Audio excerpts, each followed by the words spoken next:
Alright, in this video I'm going to be showing you how to cheese Groal the Great. These strategies were purely from my comment section, so thank you to everyone that mentioned these strats. They actually are very, very good. So yeah, it's great to community source different ways of fighting bosses because that's the best way to learn. So anyways, if you jump up here right before the fight, there's a whole bunch of silk. I didn't really need it in this case, but you jump up there and that's where it is. And then we get into the boss fight. So I love Threadstorm. It deletes one of those guys right off the bat. I am going to speed this fight up. I have a full guide on the way I beat it the first time, so you can watch that if you want. But yeah, you can see Threadstorm's great for deleting one of the two ads like instantly. And then we can just sort of chip the other guys down. Here comes the trap. Try to gather them all up and do a Threadstorm, so that works out nice. Here I messed up. I need to be on the other side, but this is a Steel Soul run, so this was like my first attempt at it. So yeah, it's honestly a pretty ugly run. I could optimize this a lot more knowing what I know now, especially with how the cheese works. But yeah, I should have deleted that guy instantly. It would have been helpful here because I could have like healed. Now I have the Bile Water Affliction on me, so not great. And we're already low health going into the boss. But that also illustrates how well the cheese works, because I'm able to cheese this boss without healing here. And again, this was on Steel Soul. Yes, I had Fractured Mask, which is great. But here's the thing. So I have Cogflies and Boomerang. This is my Steel Soul run. I do not have the Polyp Pouch yet because I was speedrunning the start of this run. But if you have Polyp Pouch, that's going to deal poison damage, and this will work great. Also, I only have maybe 2 upgrades to damage and quantity or capacity for my weapons. If you come here with 3, so your Cogflies and Boomerangs will deal more damage, plus Polyp Pouch, plus you'll have more of them, or ideally 4 tools. But even if you could get to 3 instead of 2, that's going to make this strategy so much easier. So yeah, right here, I don't even need to hit those guys. I don't really know what I'm doing. Like I said, it had been a while since I've been at this fight. There on the suck, so he can suck you into his mouth. Obviously, I'm too low health, but if you have something like Weave Light and Druid's Eye, so you can build a ton of silk, you can actually get sucked in, beat the crap out of him in his mouth, get enough silk back or close to enough where you can heal, and then just every time he sucks you in, you can do that. Also, the Wanderer's Crest is great for pogoing. So those are some more really viable strategies. But the strategies that I read about in my comment section were literally to just go in the water and let your Cogflies do the work. So see, he can't really suck me in. There, my one Boomerang went the wrong direction. There, I got extremely close. I should be staying in the right. But again, I don't know why.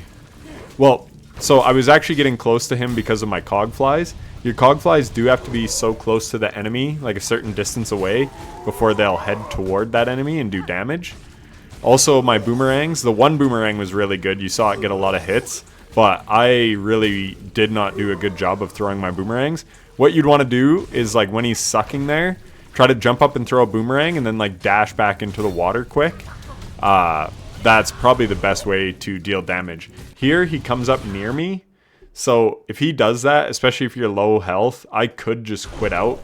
But I didn't wind up doing that. But yeah, so the reason I'm getting kind of close is just so my Cogfly goes in. And now you can see we're already on to second phase. And again, this is with like pretty weak tools and no Polyp Pouch. If I had the Polyp Pouch, this would be going much easier. But this is just a nice strat because you don't have to worry about really anything, and you don't have to worry about trying to heal and avoid the Bile Water.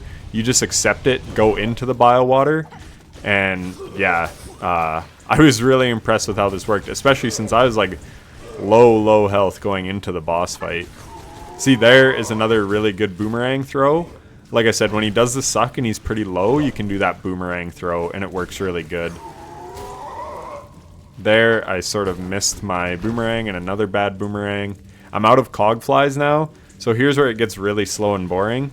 So there, he comes out near me. You can also like jump out of the water and do what I did there and switch sides.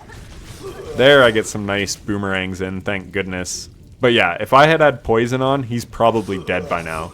So now is the unfortunate part, because I'm out of tools. So this is where you really want level 3 tools. So we're just going to speed this up, because it's really me just playing super safe. But you can see his, like his suck still can't get me, and that soul shot that he does, it can't get me. So I'm literally just like hopping out of the water, get one attack in. Because again, this is Steel Soul. If I die here, it's over. So I'm playing pretty cautiously. Yeah, we still have 2 minutes left of me just literally getting one hit in every now and then. Just playing extremely safe. Just going to speed it up a little more even.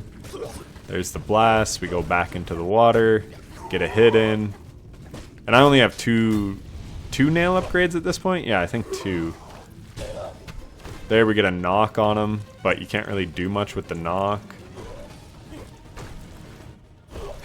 There I went to quit out because I was like, oh my god, he's on top of me. But I was like, I think I got time.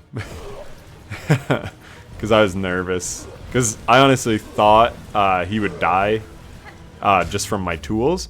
But there you can see we finally do get the final blow. So I just wanted to show the cheese in action that I read about in my comments. It works very, very well. Plus that silk before the boss fight is also something I read in my comments. So again, thank you. It helps so much when everyone can put their knowledge together and help everybody. I've learned a ton. I would love to implement a lot of the things that I've read, but yeah, I'm on Steel Soul right now. And yeah, I would love to just have like boss resets or a pantheon of sorts so I could test all kinds of strategies on these bosses. But unfortunately, that's just not a thing I can do right now. But anyways, I did want to show Groal because he was the boss that I spent literally the most time on. And I just beat him first try in Steel Soul. It wasn't pretty, but we got it. So yeah, I just wanted to show that. And I hope the video helped. And I'll catch you in the next one. Take care.